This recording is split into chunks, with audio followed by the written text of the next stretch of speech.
Welcome to Straight Out of Savannah, Talking with Tammi, a podcast that showcases people you may not know who are choosing to use their gifts to inspire and move the planet.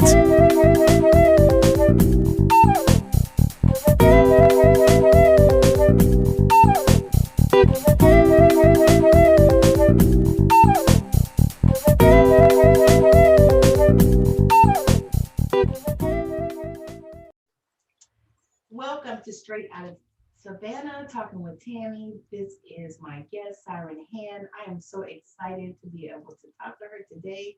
She's going to bring the heat. So Siren, introduce yourself. Hey, thank you so much, Tammi, for having me. I'm really excited to be here.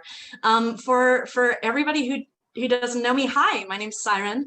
I am a spoken word poet based out of Indianapolis for now. And I say for now because I just got out of 9 years of the military, and Indianapolis was a beautiful town for me to come to, get to know the arts community, get to know the activism community. And that's actually what I do now is I write. I am a disability and veterans rights advocate. And then I also, of course, just finished a really recent book with I finished a really recent book with illustrator Steve Samsara, and it's about bibliomancy and oracle cards. It's called The Woven Wisdom, Bibliomancy and Card Guide. So that is set to ship on February 8th. Awesome. I think that's about like as concise and in a nutshell as I can get, because it's like, oh my gosh, how do you condense it down to that little voice box and that little bit? So I hope that helps a little bit. I wanted to I have to bring this forward. So okay. You did 9 years in the military. Yes. Okay. So, somehow. So as you decided to transition, why did you pick that path? So a lot of people join the military straight out of high school. I actually wasn't one of those people. I grew up as a military brat. I wanted to do music. I wanted to do music and religious studies, comparative religious studies. But you as a musician, and especially like I was working 3 jobs, ends weren't meeting. And I really wanted to be of service, and I really just wasn't quite sure how. So as a military brat, at that point, I kind of thought, hey, this gave a stable living. This allowed my parents to travel or to go to school or to see the world. It allowed really cool opportunities and really interesting opportunities. I never would have predicted that I would have been a drill sergeant, for instance. No, whose cruel joke was that? But I say that jokingly. I loved it, and I loved my job with the Army. And I always have a little bit of a tongue in cheek when I talk about it, because just like so many things, there are good times and there are bad times. And so much of what we make of good times and bad times are the people that we make them with, right? Yes, absolutely. And so I sustained a hip injury. It was kind of it was bone growth on the ball and the socket joint. I went in for this. It was a lot more than that, but that's more or less what it came down to, that pinched nerves and caused arthritis and damage and a loose capsule and a torn labrum. But so I tried for the surgery. The surgery was great for the first 3 or 4 months. I was kind of back to my fit fighting shape and running, and I missed running. That was my big thing. But then my hip started slowing up again. So that was kind of my indicator that, like, hey, you've had a good run in the military. Do really, like, what can you do with yourself now? And that was a really scary transition, because it's like, a lot of people think about retirement from the military, but they don't ever see themselves actually getting out, right? It's like, okay, I'll save up for it and it'll happen eventually, and I'll burn that bridge when I come to it, right? And that's really like, all of a sudden, within the space of a year, I went from being fully committed to my 20 years in to just not being willing to or able to complete what was needed. in order to be an effective soldier and an effective leader. I wasn't being as effective as I could have been. So that was a little bit of heartbreak, but what actually saved it was I've been a poet and a writer for so long. And even I got out in 2019. And even a year before that, I was like, man, if I weren't here, what would I do? Oh, goodness. I would travel. I would go to poetry events. I would start a podcast and work with Observe the Word full time. I would publish a book. I would do so many things, and so I started working towards that while I was in, because I figured, let's say you stay in the 20 years, that doesn't mean you can't have stuff on the side. Right. But I wanted to do it full time, which meant that this transition from the Army gave me all of that ability. And especially as a writer, one of the best and worst things you could have had happen to you is probably a pandemic where you're forced to sit and lock in your house and, well, shit, now the typewriter's there and I have to use it, like no way to distract myself. So that's kind of that meandering path from before the military to where we're at now. But now as a writer, I get to do all of the things that I've wanted to do since I was 8 years old. I get to be in community. I get to write poetry. I get to work with and inspire, but also be worked with and be inspired by my community and the poets and the artists that come from it. And then also to kind of connect that into interfaith space and connect that into spirituality and connect it into this beautiful partnership and project that I have with Steve Samsara for the Woven Wisdom Oracle. I'm so happy that none of my plans that I made for myself worked out. So happy. It's funny that you say that, because there are a lot of us that say exactly that. Because a little known fact about me is I was wanting to go to the Naval Academy. Really? Mm-hmm. I actually had, I had my, what do you call them? Councilman? Your recruiter, career advisor, counselor? No, the ones, the senators. Oh, goodness. I'm so sorry. I had that, everything, my grades, my SATs, everything. They invited me and I was wanting to go, but my mother said no. I was 17 years old. Ah, okay. And I was going to be 17 until I started school, till after I started school, because my birthday's in November. Same. Don't you love it? I love it. It always happens. It's that cutoff. So that was not, and I still, for years, I held that. I had to forgive my mom. To be honest, I'll make you laugh. So I wrote this book. Right. And it was and something to my mom, because I think I held that for years and years, because I felt like she ruined my life.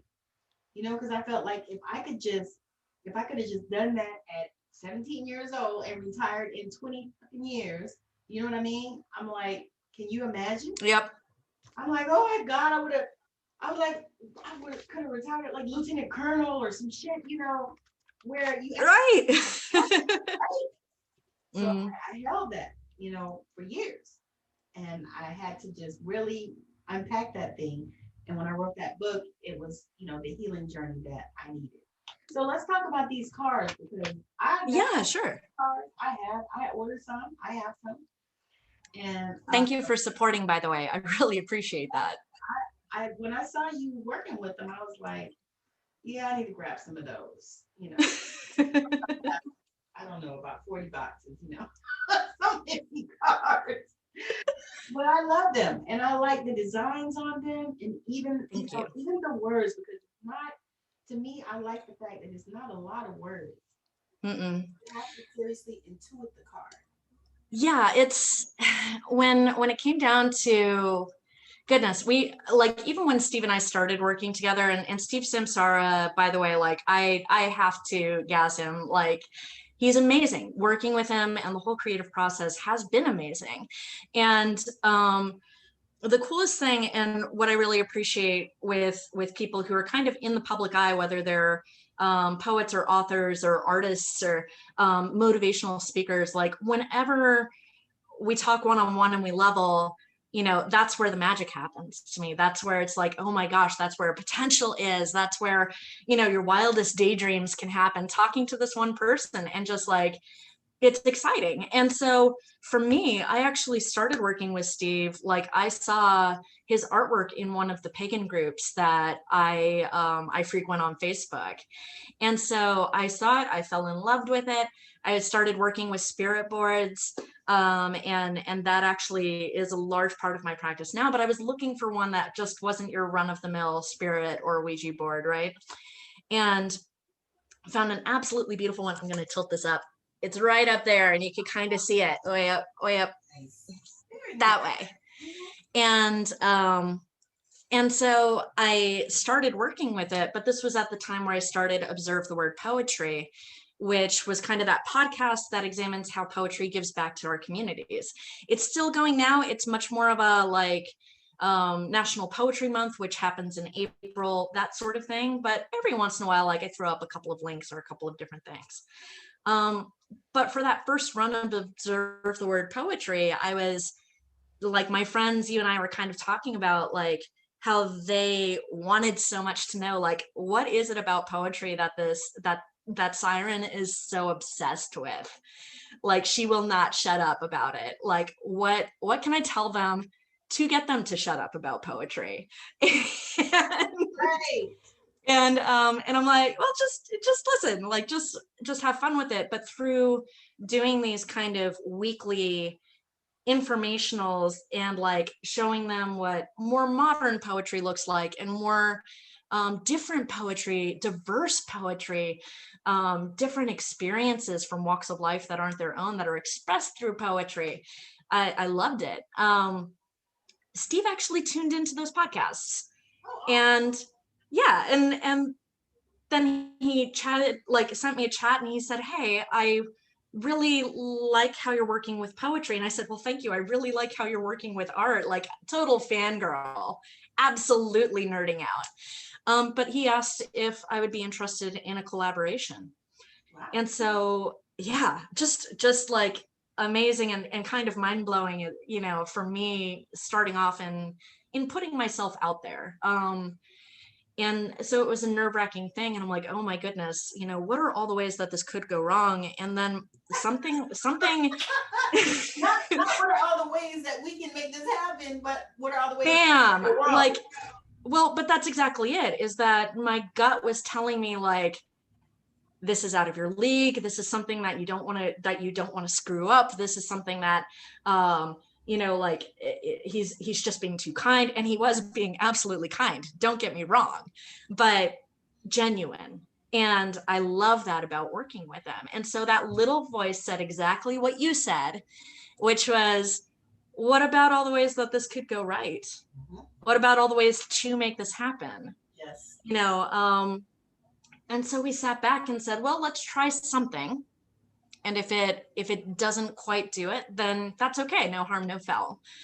So we spent like 4 or 5 hours on the phone talking about this figurehead, talking about common conceptions or misconceptions about them, talking about different slants and angles, because just like you are a person who can be described one way by one person and a different way by other people, this religious figurehead should probably like has a different dimension, or there's something that we're missing, right? Mm-hmm. And so we kind of did research, and we talked with other practitioners, and at the end of this work, he came up with beautiful artwork for Lilith, from Abrahamic and Sumerian culture. And then I did the poems for it, and it was as Lilith, and I actually have that poem. But that was our first shot. And then after that was when we started working on those oracle cards, because it was that drawing, and then Steve would pass over artwork my way and be like, hey, what does this remind you of? And I'm like, oh, this is definitely a card that says, you know, power of personal gifts, commanding an audience. And I would just channel it and download it and just be like, oh yeah, this is obviously this. He's like, I don't know how you do that. I'm like, I don't know how you do your arts. So I feel like this is well met. This is why we're collaborating. I can shade a stick figure real good. So like, Hey, I did pictures for mine. there you go. I didn't play with it. I had taken pictures. Oh yeah. The pictures. I love it. Okay. Love it. You know what? Make it easy. Well, and so with the cards, like the cards became their own thing, and we said, well, I mean, we'll do this every step of the way. It's been we're going to offer what we can, and those who like it will, and those who don't like it will at least see it. Right. And even if I mean, like, we weren't anticipating anything bad happening, but we really tried to be business smart and savvy about it. And just really, like, if you're going to put your whole soul out into the world, or if you're going to put if you're going to put a piece of your soul out into the world, that's what I meant to say, is that if you're going to put a piece out there, you might as well put the whole damn thing. Right. Sorry, like, I say it like this: you just need to just put your whole ass in it. Yep, exactly. We don't do any of that half stuff here. That's not comfortable to sit on. So we wanted to just point this out because I thought it was amazing. So Steve's in the UK. Yes. See, that's already, it. So let me go a step further. Not only is Steve in the UK, we've never met face to face. Oh, that's awesome. And so this is something that really is driven on the magic of truthfulness, like of two people coming in earnest from whatever far reaches of the world there are, no, he's based in the UK and I'm based here in the States. And I was hoping actually to go over and travel and see once I got out of the Army, because I didn't have to worry about signing any of that paperwork. I didn't have to worry about making it back by a certain time. I really wanted to savor my time traveling outside of the military as well, and just exploring the world and just being in the world unapologetically. And so the plans were made, stage was set, Rona happened. And of course, I'm definitely not the only one for this, but it just because Rona happened, it meant that we were able to produce the deck. It meant that we were able to really, like, I was able to spend a whole summer writing up meanings for cards. Initially, we made them without a booklet because we really wanted people to tap into their intuition. Right, and I like that. It's a lot of fun because you hear different expressions of the same message for the cards. Yes. Love it. Because I heard you doing readings one night, and you gave an interpretation of a card. When I looked at that card, I got something totally different. Kind of sort of in the same vein, but right. But I was like, wow, that's pretty interesting, and that's what I was like, oh wow, I was like, that's what's up. I was like, you love that part, how you interpret it, and because everybody doesn't even see the same, right? And that's really, I mean, that probably was the scariest thing for me. Like, you know that, like, you and I have had this conversation that being on camera, being on Zoom, speaking into the void of Facebook Live, like, those are completely, like, safe spaces, right? I mean, you might get a nasty comment or you might get a Zoom bomb. Hope not, by the way, not jinxing this. Like, really trying not to, I promise. But you might get negative feedback, but when it comes down to it, ultimately, there's a different level of intimacy when you are in a physical space with other people. Yes. And so, as you're learning and working with it and going through, I love when I do lives and I'm like, all right, everybody bring your deck to this live. We're going to chat. And our cards are going to roast us. They are going to roast the ever-living hell out of us because, like, on my lives, it always happens. And it's not that the cards are mean, but I tell them every single time, I'm like, by the way, cards don't attack you. Like, they don't attack you. They will say things that cut to the core, and it's where you are triggered is where you need to do your work. That's really important. So if you feel attacked by the cards, it's because it's applicable information. So take it in stride. And then I would pull a card and it would straight roast me, like ruthlessly. It'd be like, by the way, what have you been procrastinating on lately? What are you regretting right now? It's like, I need you to not do this in public. Right? Cards like Biba. Biba do cards. I'm sorry? I said, you ever seen Biba do cards? Ever seen who? Biba. I haven't, no. Oh, girl. She fucking one day and she was pointing to the cards. She said, no, we're not going to do this today. We're not, no. What? No. What is not going to happen right now is this. Right. That's what she said. All I could do was laugh. It was so funny because she was like, no. See, I already talked to y'all. I already told y'all about this thing. You ain't going to do it that way. This is not how we're going to do it. But and that's what I've really loved about having the group. So we came up with the Oracle deck, and then we're like, well, people might want to talk about it and kind of compare those answers and like those intuitive messages. Like, Tammi, your messages were a little bit different from mine, but again, it was just expressed differently. It was the same general ideas, right? Well, and so we started this, and it's called The Woven Wanderers. It's on Facebook. And recently, with the release of Bibliomancy, we actually opened up, instead of it just being a card reading community, now it's a divination community in general. So it works with, I prefer open practices because I really believe that for me in my position, it's not my place to tell people how to do something that's a closed practice that I would force myself. It just feels gross, right? To me, I want to make sure that I am invited into a space with people and I only share the information that I'm supposed to be sharing. Like, it's not up to me to do any of this stuff, like, unless that it's just so very important when we're talking about care in our spiritual communities. But no, we opened up this group and people started shooting with different meanings for these cards. And people were doing them for daily polls, and people like, Tammi, it was blowing my mind that something that Steve and I kind of collaborated on is like, we'll sell a couple and it'll be fine. Overwhelming response of people who wanted to talk about them or wanted to kind of like piece them together and figure them out. It was just phenomenal that the deck that we came up with between Steve in the UK and myself here, somebody wrote me in Australia, or somebody wrote me in Malta, or somebody's in Africa, like, what?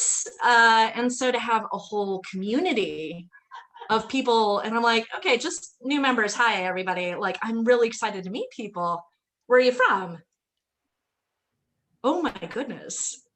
I am terrified, but in the best possible way, because this is a whole community of people who are passionate about the things you and I are passionate about, and just want to be in good community and in good faith with each other, and love that. I love that so much. What is that word? This guy, just integrity. Yes. There's a lot of that that's lacking in a lot of places. And if we can do that even just a little bit, and Steve and I both, I mean, again, we just come to the table fully as we are. And I'm just amazed again, like, none of this, Tammi, none of this was supposed to happen. If you were talking to me of 10 years ago, if you were talking to me of 5 years ago, if you were talking to me, the me of like 2 years ago, still wouldn't have seen it gone this way. Wow. Nope, no chance. It's been an awesome, magical road is what it sounds like. It really has. And then when it comes down, like, you just released another book, and you and I, like, when it comes as a writer and a spiritualist, like, who works within different communities, and helps people express themselves or work through things and process them as much as we can, or even just hold space and provide a listening ear. Yes. That earnestness, that honesty, that integrity in that work, like that's what I'm most grateful for, I think, is like being able to live authentically and unapologetically. I was really worried about the stigma of releasing a deck or of publishing a witchy book or, you know, whatever the case may be. So but then what kind of background did you come from as far as books? Oh goodness. I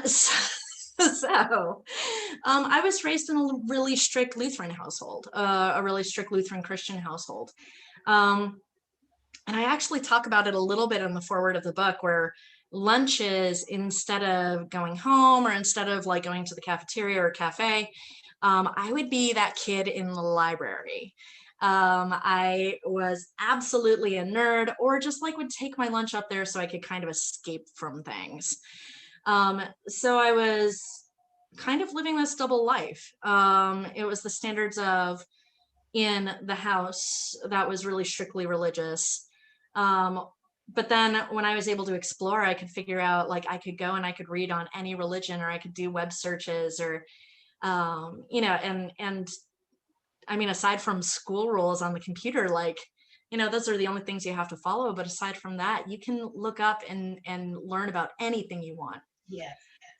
And so when there was a custody switch between my parents, and when I went over to live with my dad and my stepmom, they asked me if I wanted to go to church.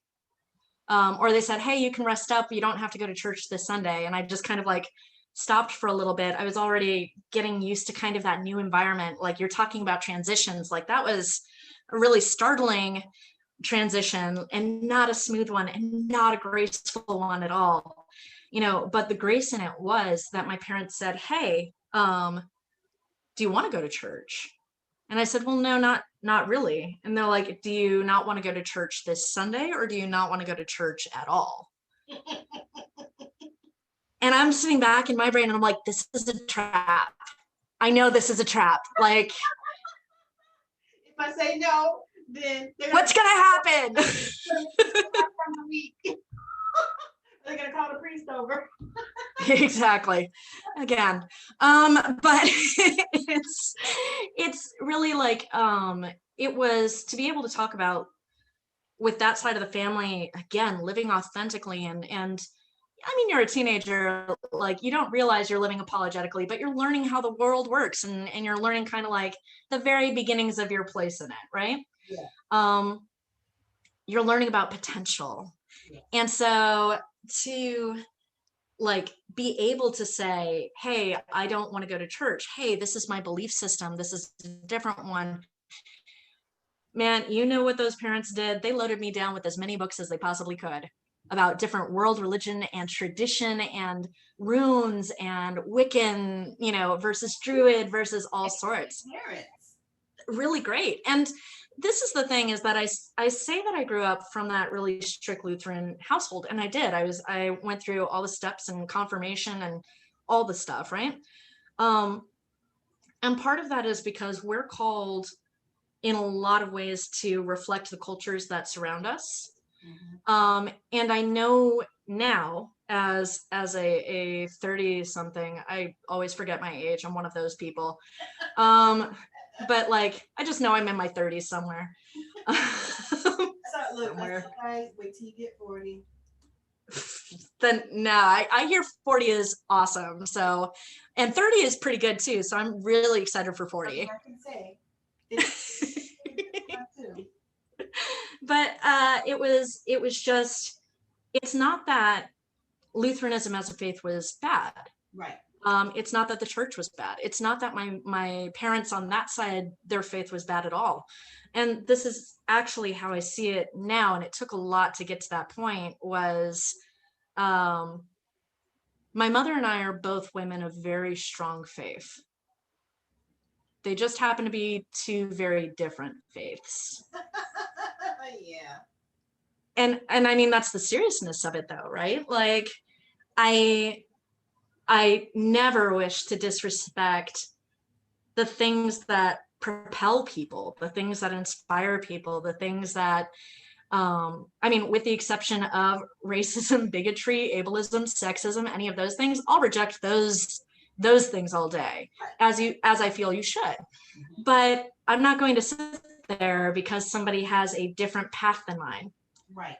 And say, this is a wrong path, or this is a dangerous path, or this is an ineffective path. It might be for me, but that's not my place to pass that judgment to somebody else, is how I feel. That's super important, because I mean, it's so much judgment in the world, you know, and we as spiritual people and whatever you call yourself, guides, whatever, we don't need to be doing that. And it's a struggle. I actually took a course, and that was one of the first things that we worked on was judgment. Ooh. And it was powerful. It really was. And it was wild too, because it was only like, man, it was a cheap course. I think I paid like $30 for it. Okay. And that was like the first thing that, you know, we worked on, which they came hard charging out the gate with that one, didn't they? I was like, you know, it was powerful, but I was like, yeah, okay. But the thing is, people don't realize that is so much of the problems that we have in this world. People want to fucking judge other people. You know, sweep your door.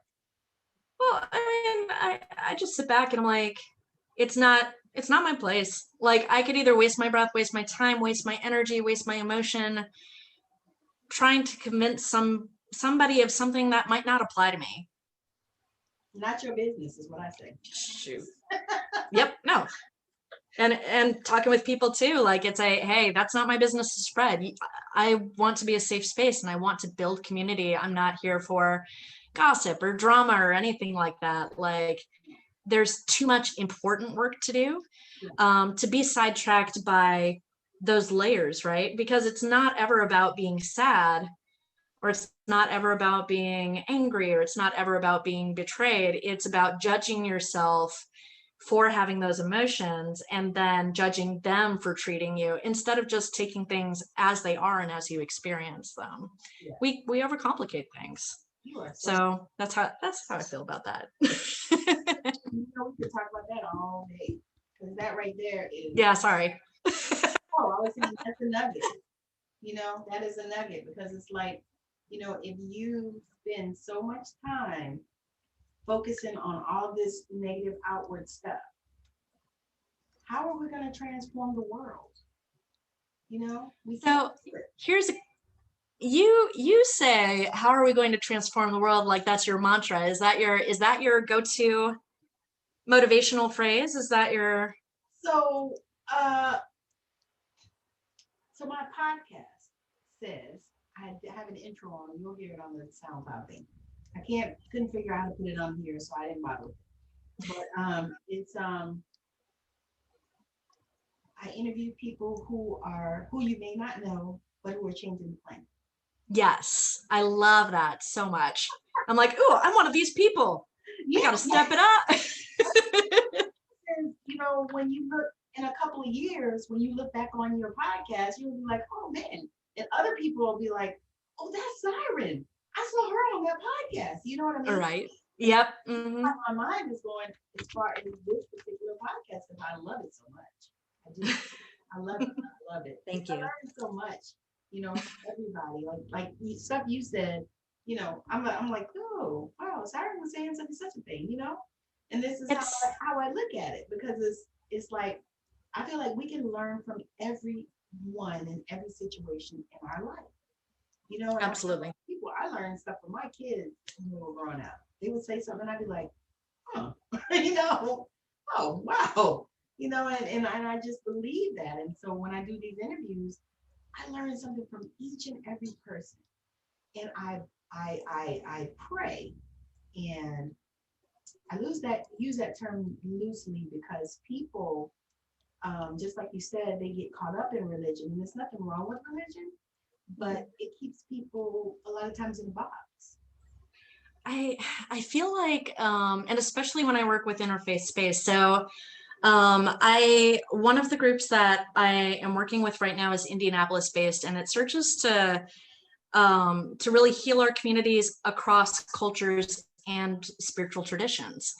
But that means that you have to come to the table in good faith that everybody is trying their best, regardless of what their religious affiliation is. Right. And it's one thing to have faith in your own belief system, but to have faith in another human being who is coming to the table and being vulnerable and being open, that's a different type of faith, and it's got a different type of tension to it. It's not that it's more or less tension, it's just a different type of tension, right?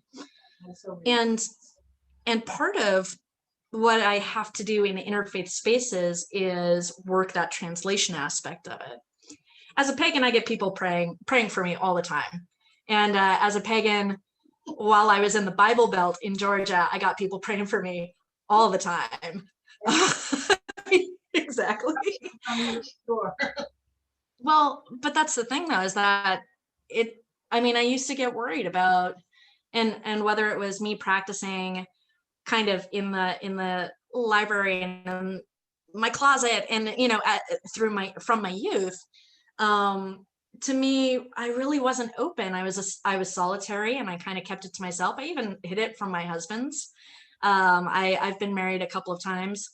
It's good to have a hobby, I guess. I was gonna.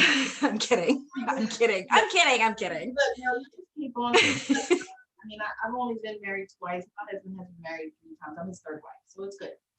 But well, I think that it was a really big indicator that I could not feel comfortable sharing what my faith was with my partner.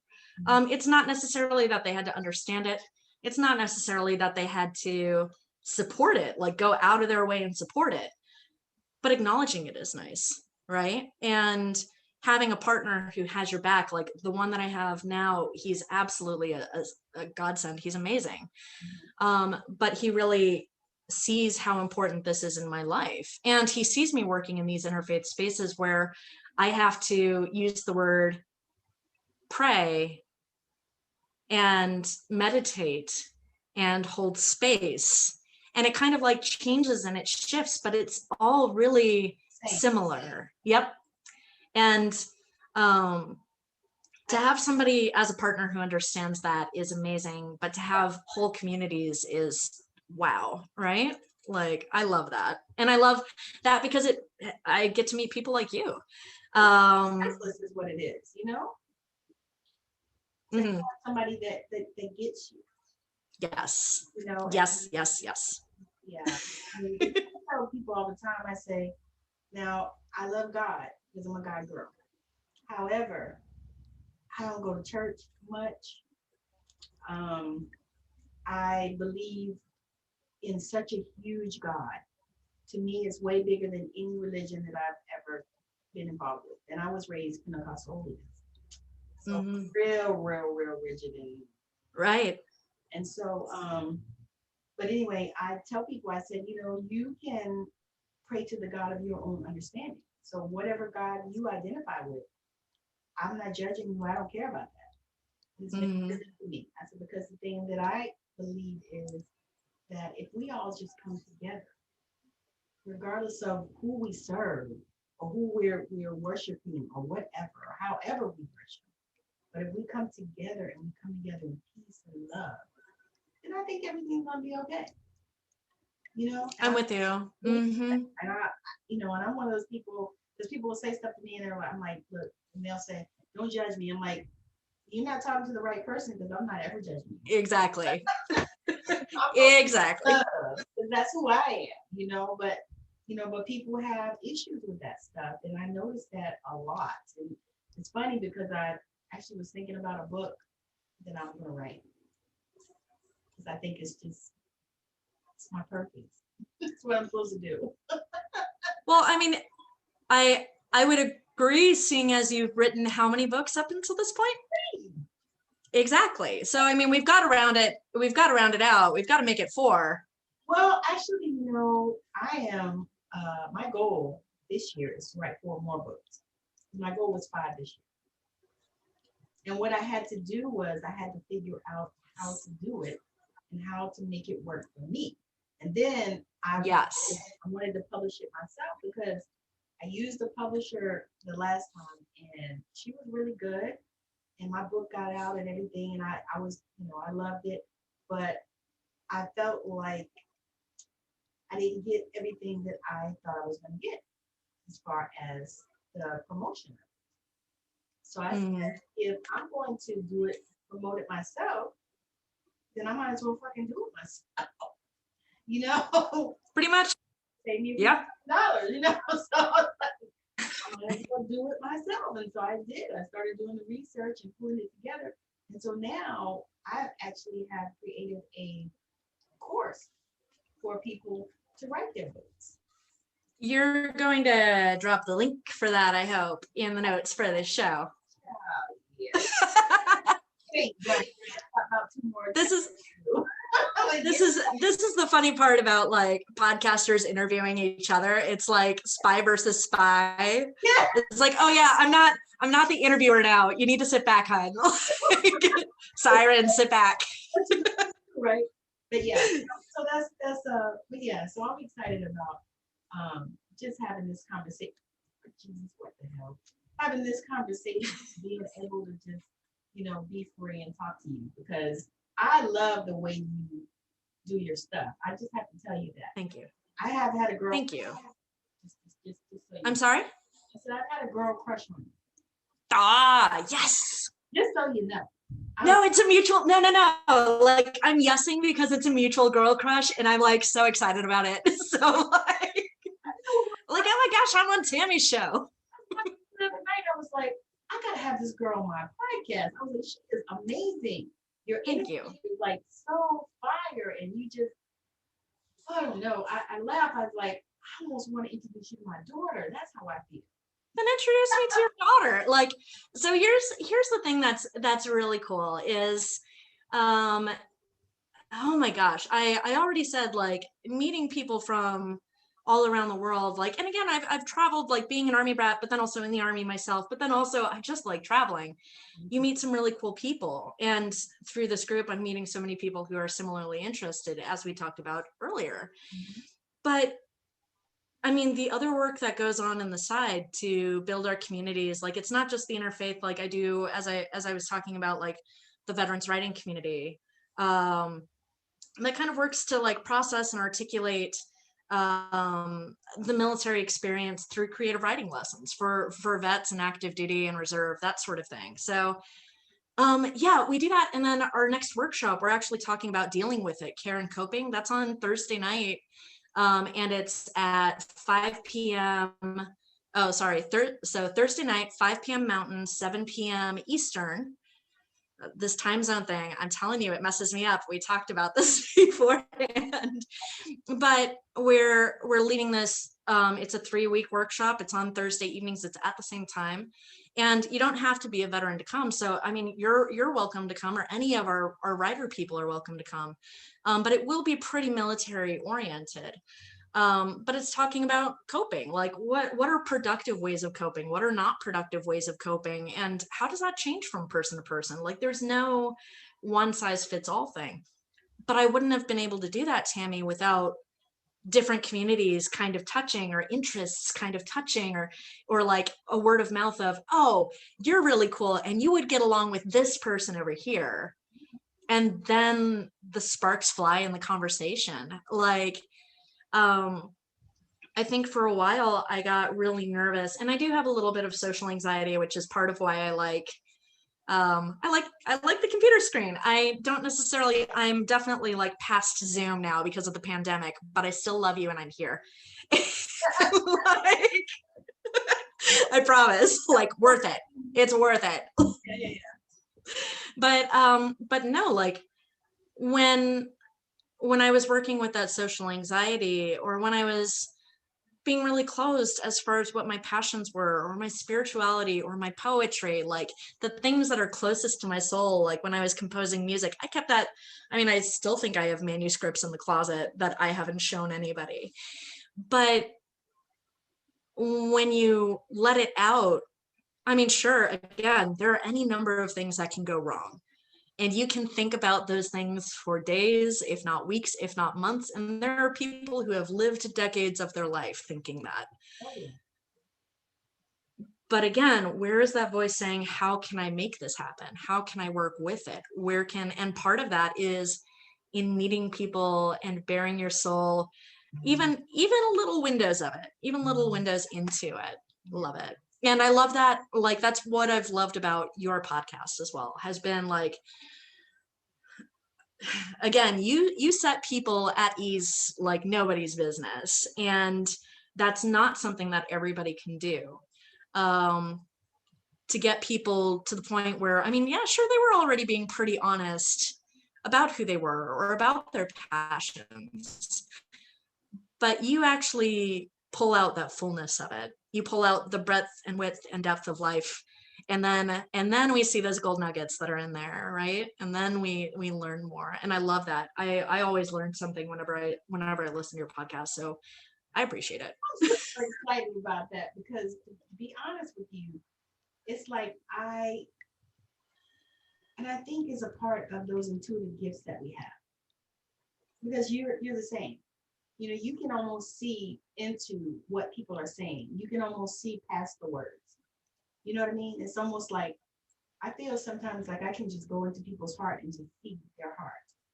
You know, and I've chosen people to interview because I've had a lot of people that want to come on the show, and I'll interview pretty much anybody. But I've chosen people outside of my design. You know what I mean? I've only almost intuitively chosen people. So I look at them and I see what they have going on. And sometimes some of them are like, well, you want me to come on? Because I only do this and I'm only doing that. I'm like, yeah, but it's not even about that. You're changing the planet. But changing, oh gosh, Tammi, like that was kind of the thing though, is that when you and I started talking about, you know, like when we started talking and kind of leveling, changing the world is a scary thing. Yes, it is. Gosh, and it's vulnerable and it's necessary and it's fucking terrifying because it means that there are going to be hard questions that you've already asked yourself, but because somebody else is posing them to you, it's going to sound different. It's going to sound accusatory. It's going to sound judgmental. It's going to sound this, that, and the other thing. And the question is, does that change what you believe? Right. Does that change where your heart is? Does that change where your passion is? If you are easily swayed from your passions because somebody talks you down, where is your commitment to that passion? How do you feed that passion? How do you hold space for other people to share in that passion? A lot of times we're swayed to hide our passions just because we don't build that community. We don't build that trust. We don't talk to each other because we're worried about that judgment and that vulnerability, right? And I mean, I'll be honest with you, like one of the reasons that my ex divorced me was because he said, you're doing the poetry thing and you're doing the witchy thing, and I just don't know if I can handle that. And I'm like, but I've been doing this since you met me because I brought myself fully to the table. It just wasn't. So it just wasn't for him. And that has to be okay. It was not, exactly. It was not for me. And it's just one of those things where, yeah, I mean, it sucks, right? Like that's your hope and that's your partner. But when you keep your crew around you, whoever's in your crew, like off the top of your head, do you have 5 people that you've got in your crew? I'm not one of those people. So, huh? I said, I'm not one of those people. I have well, it's a small circle, right? But you're authentic within that. You know? Say again? I said I lost a lot of people on this journey. You know? Well, and so here's kind of something with that though, is that like, what would you have lost out on if you kept those people? Exactly.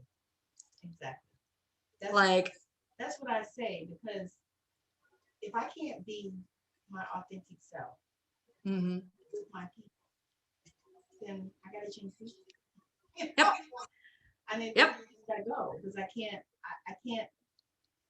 hide it. We all have done a version of hiding Mm-hmm. on this journey. It's like, okay, I'm not gonna show that, because that might, make people think this way or this thing, because we all fear that judgment. Yes. So with me, I have had people that I have had to just, and I'm okay with that because again, I'm an introvert as well. And, and so that has happened and I'm okay with it. It's good.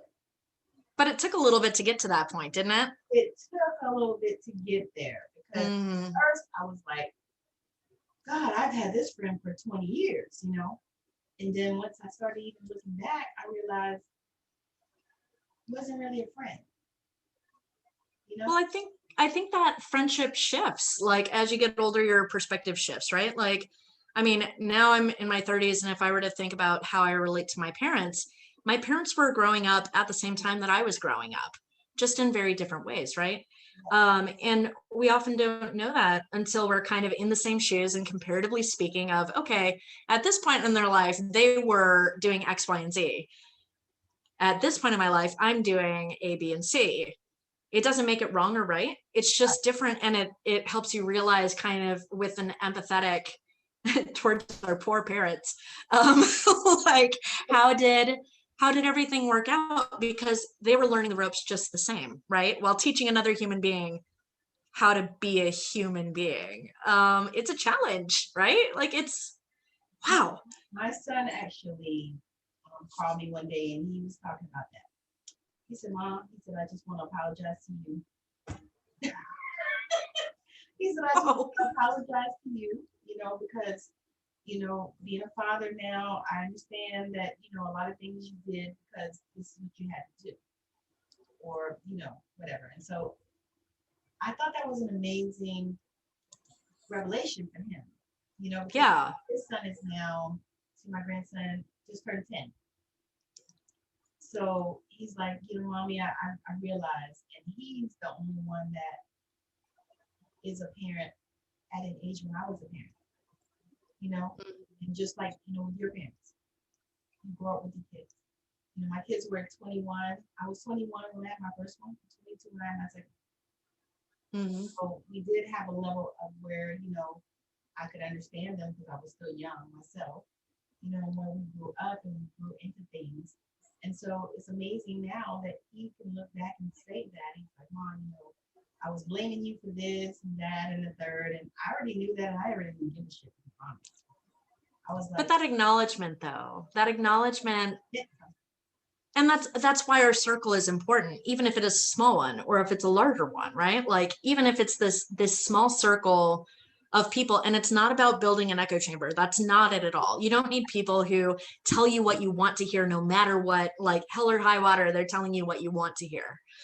You need people who can talk with you about things and talk with you about important things, but for them to talk with you honestly and in a way that still affirms your dignity and your worth, but still says, hey, you want to be careful because of this, that, and the other thing.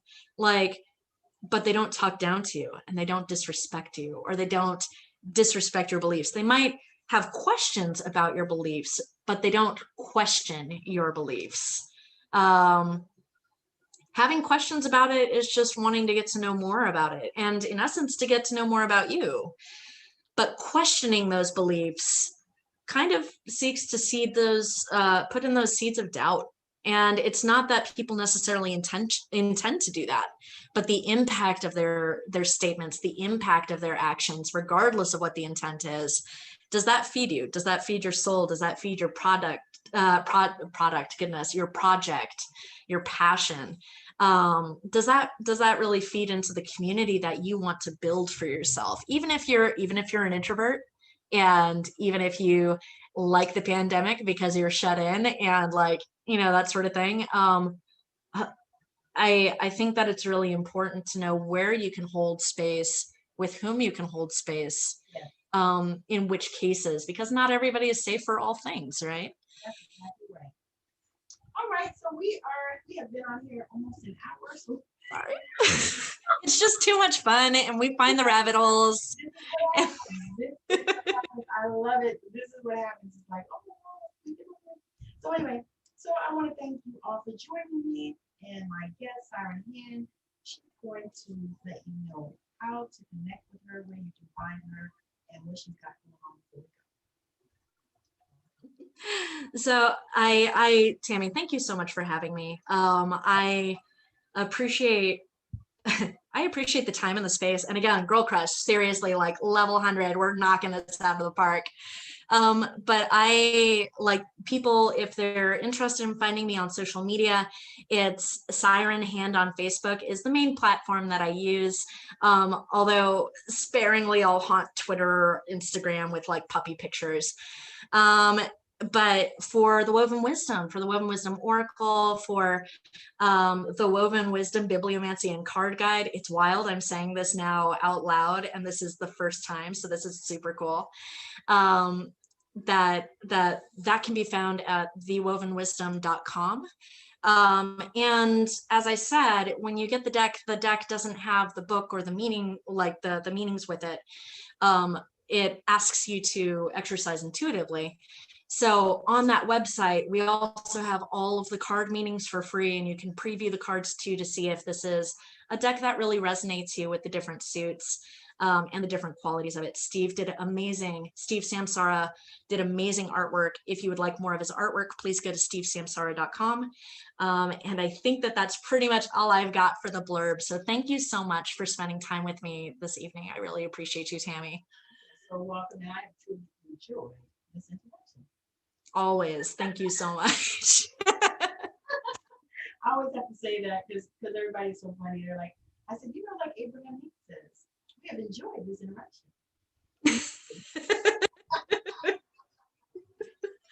Oh, bye now. I know you've been blown away with the amazing value here today. Now go out and inspire the planet. And be sure to send us a message when you're ready to come talk about it on Straight Outta Savannah, Talking with Tammi.